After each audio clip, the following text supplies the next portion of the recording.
Hey guys, this is Luke with Gingerbread Man Running Company, and we are here with another shoe review. As always, please like and subscribe, and if you haven't already, check us out on Instagram at Gingerbread Man Running, and see what we have going on there too. But you voted for this week's showdown between the new On Cloud X and the just released Hoka Clifton 7, and it was pretty tight, but Hoka went far and away with it on the Instagram voting. So we're going to review this one and save the Cloud X for maybe another day or another vote. But this is a shoe that was supposed to come out in June and didn't because of COVID.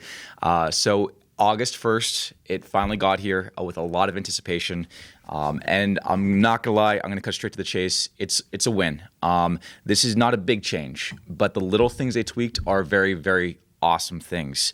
The bottom, and here's a version 6. The bottom remains basically untouched. It doesn't feel, I don't know, when I first put it on, I couldn't tell if it felt firmer or softer, so I'm going to call that one a wash as far as the bottom goes, the cushion. So it's pretty much equal as far as the cushion. But whenever you look at the upper, and I'm sorry, the black one's probably not the best one to use for an example of this one, but the upper on the newer model is so much better, and it doesn't look like it's very much, but this here and here did not fit the foot well. And I'm not gonna lie, when you wore the 6, you didn't notice that. It wasn't a bad thing, but when you put on the 7, it feels so much better. There's less rubbing along the arch, there's less trapping along the midfoot. Everything just feels better in the upper through here. It's a lot more smooth, a lot looser. And that's the main takeaway of the shoe, is that it's going to fit the foot better across the width and as you sit down in the shoe. So I think there'll probably be less people returning because they're getting rubbing along the inside of the arch. Now, that's the only really kind of complaint about the 6, and it wasn't even a bad complaint, but to have it cleaned up like that, you notice it right away, and it feels a lot more comfortable when you're putting it on side by side. Your pinky toe doesn't feel like it's being kind of squeezed it all over here in the newer model versus the 6. And that's the big takeaway, is the upper is different. Aesthetically, that's hard to see. So that's not what's going to draw your eyes to it. What you're going to notice is this heel flare. This is just a little bit of a tear away from the Achilles, so it doesn't impinge and put pressure on the Achilles when you're running.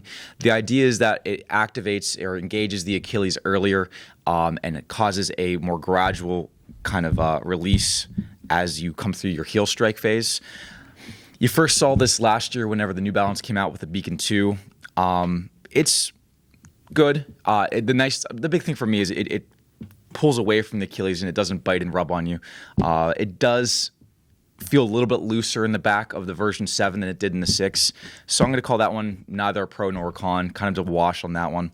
But that's aesthetically what you notice, and that honestly isn't that big of a deal. The real deal is the upper and just how your foot fits a little bit more loosely in there.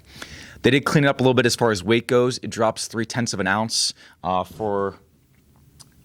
For men, it comes in at 8.7, down from 9, and women at 7.1 ounces, down from 8.4. So 0.3 uniform across the board. Nothing else really changes. It's still a 5mm ramp. As before, same thing as before. The men stack heights comes in at 29 millimeters down to 24, whereas the women goes from 27 down to 22. Weight's the same. Cushioning about the same. The real thing is the fit is just a lot better if you have a little bit more space across the toe box there. I wouldn't call it wider, just more adaptive is the way I'd describe it there. So like I said, less rubbing, better fits. That's basically the update in a nutshell. I do think it's a win. The 6 isn't a bad version, but if you try on the 6 versus the 7, you're going to like the 7 a lot better. So that's my endorsement on that one. As always, if you have any questions specifically about the shoe, send us a note, reach out via social media. I'll make Zach take care of that. I don't like reading things. But I don't know. Anything I'm forgetting, Zach? Thanks, Brandon. As always, music provided by Brandon Payne at thatpainfulmusic.com. He has his own YouTube channel, so check it out. Zach will put a button on there somewhere for it. And Freedom 5K is the 22nd.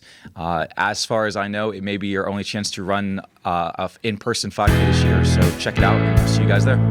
Thank you very much.